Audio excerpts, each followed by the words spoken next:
Hey, what's up everybody? It's the Hanger Stefan back at it again, always evolving, always changing, like us humans should be doing, right? I want to get into this New Balance pair. I forgot to pick up my knife. Where did I set it? I set it somewhere. It's around here. Oh, here we go. I found it. So subscribe to this channel if you haven't already. I just like to show you guys different items that I'm interested in. I am an artist myself, always have been. When I was a little kid, I was drawing comic strips and I went to a bunch of different art programs, school things that my parents had me go through. I mean, I was homeschooled, so I got to basically do the programs that I wanted to because my parents were open to whatever I wanted to learn as long as it fit their guidelines, which was, you know, kind of crazy. But anyways, I have a few different items that I've created. Continent ones, this one here, and this one there. Did this fire one a few months ago or something like that. But anyways, oh, I forgot to tell you guys in the last video, I showed off the Secret Club shorts and I didn't tell you guys about the pockets. There's two great pockets on the side, one on the back.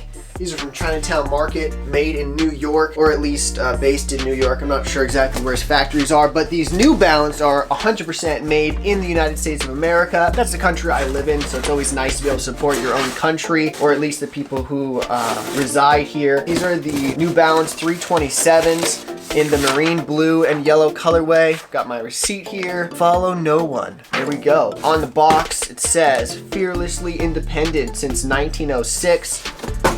And here is our label on there. Anybody wanting to see that label? Come on, check it out. I did go with my regular size of 10.5. This will be my first look in person of a 327. Oh, not bad, not bad. They give us a second set of laces. All right. And nice, look at that. I really was into this top view with just these angles here and then the angles there. They were really speaking to me and they go really well with this dime shirt. Oh my goodness. I thought I was gonna be decent at color coding, but this is like perfect. Oh wow. Okay, so I'm gonna take these out here. There is quite a bit of sole, so everything you see here you are stepping on. It's fairly plush, kind of nice and soft to the touch. You do have this full lugged outsole. That great traction goes up the back as well. On the top, you've got all these different suede hints. All this dark blue is suede.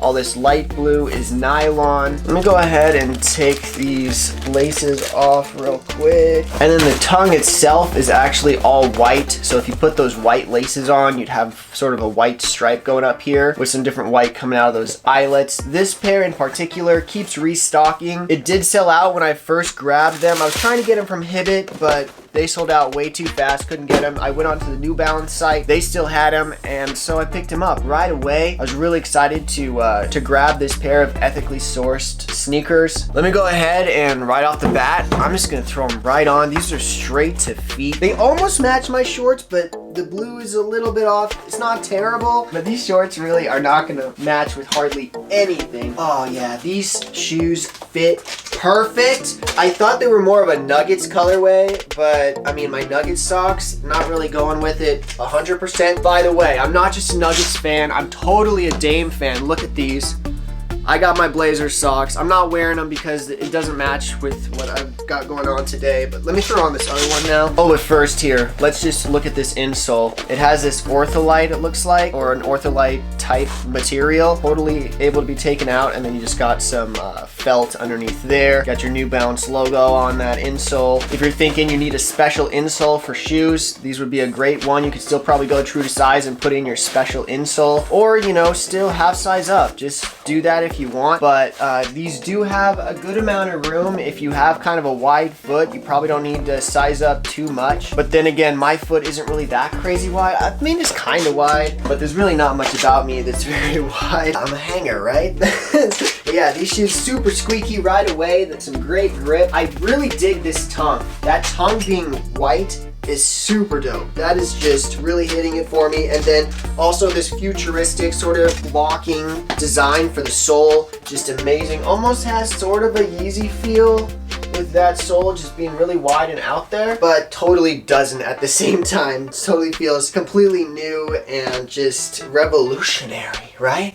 Some history on the silhouette. Inspired by New Balance's iconic running shoes from the 1970s, the 327 is the ultimate leisure shoe. The upper features lightweight materials and is highlighted by a bold, oversized N logo that exaggerates a signature New Balance heritage aesthetic.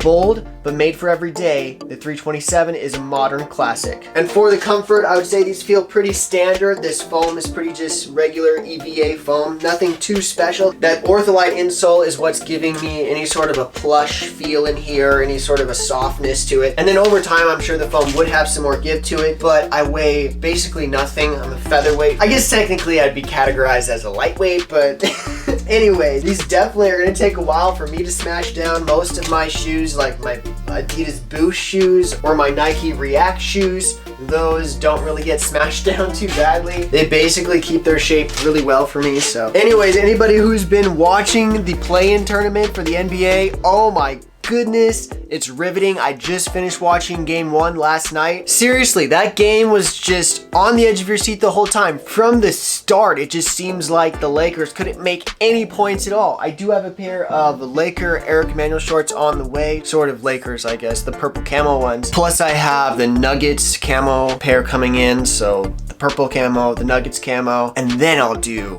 an Eric Emanuel fit video. Those Nuggets one would have gone perfect with this outfit I have on. Seriously, but they're not here yet. When you can't get them on drop day, it just takes longer because you got to have some friends who are able to hook you up. These shoes are so squeaky. That's insane how squeaky they are. Oh! If you do want a pair, just keep up on Twitter or Instagram with different accounts that follow New Balance that are going to have links for you because they're probably going to restock again. That's how New Balance seems to work. Unless it's a collab, those collab shoes, they'll do a really limited amount. But if it's just a standard New Balance, it seems like after they sell out, they'll make more. They don't overproduce and let things sit on the shelf forever. They like to make just the right amount that they need for everybody who wants them can have them, which is awesome because, I mean, come on. I know resellers are really happy to make that money, but as people who are collectors, like, we just want the product. We don't really care about that resale or whatnot. That's just a little side thing because things are limited and whatnot. But my Lewis Collins book I've been reading, Home Again, I have a quote in here I wanted to read, but I lost it. Where is it? Sometimes understanding what your family is historically good at can help you succeed in life. Such a simple and easy quote. One example he gives is a friend of his whose family was really known for starting businesses. And so this friend was always thinking in a business mindset all the time because that's basically what he was raised around. And it also works for the flip side. Know what your family is historically not so great at so you can avoid those pitfalls. If your family has some sort of a history of certain bad habits, whatever they might be, because there's a lot of different bad habits out there, find ways to avoid those habits so that you don't fall down that same rabbit hole of destruction. You don't want a life spiraling into destruction because sometimes it seems like that's the easiest way, that's the only way. But we gotta pull ourselves back up out of that and realize that we can take charge of our own lives. We can make our own choices. We can create our own path and be ourselves. Really, that's what this life should be about. We should be on mission to go after those things that are really motivating for us individually. It's different for every person, and that's great because a community works well when you have different kinds of people doing different things to make it all churn and work properly together. So anyways, I love you all. Thanks so much for keeping up with me. Share this content if you haven't. And if you have a chance, definitely tell somebody around that you care about them, that they're meaningful, and that they are valuable. Every single life is valuable. Each of us matters, and we have to go out of our way to show our fellow mankind that they matter as well. And that's how we can change this world and push us in a positive direction.